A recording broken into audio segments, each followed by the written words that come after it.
নেই কোনো বৃষ্টি, নেই কোনো নদীও, তাহলে পানির চাহিদা মেটানোর উৎসটা কি? বলছি বিশ্বের অন্যতম ধনী দেশ কাতারের কথা।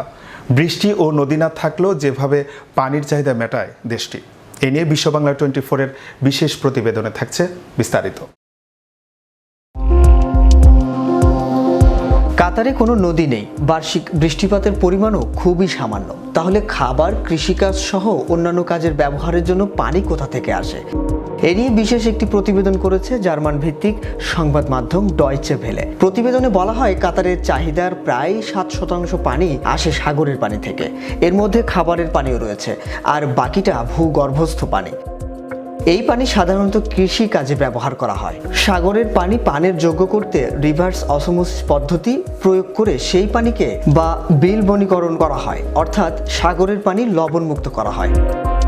কাতার ছাড়াও মধ্যপ্রাচ্যের বাহরাইন, কুয়েত, ওমান, সৌদি আরব ও সংযুক্ত আরব আমিরাতে এভাবেই পানি লবণমুক্ত করা হয়।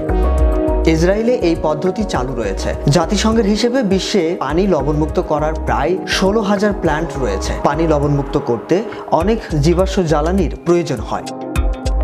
কোরিয়া বিশ্ববিদ্যালয়ের গবেষকরা 2019 সালে জানিয়েছেন, 1000 লিটার পানি লবণমুক্ত করতে প্রায় 3.5 থেকে 4000 কিলোওয়াট ঘন্টা বিদ্যুৎ প্রয়োজন হয়। যুক্তরাষ্ট্রে একটি রেফ্রিজারেটর চালাতে দিনে প্রায় 4 কিলোওয়াট ঘন্টা বিদ্যুতের প্রয়োজন হয়। এছাড়া আরও একটি সমস্যা রয়েছে। পানি লবণমুক্ত করার পর যে বর্জ্য থাকে সেগুলো প্রায়ই সাগরে ফেলে দেওয়া হয়, যা সিউইড, কোরাল রিফ ও সি গ্রাসের জন্য ব্যাপক ক্ষতিকর।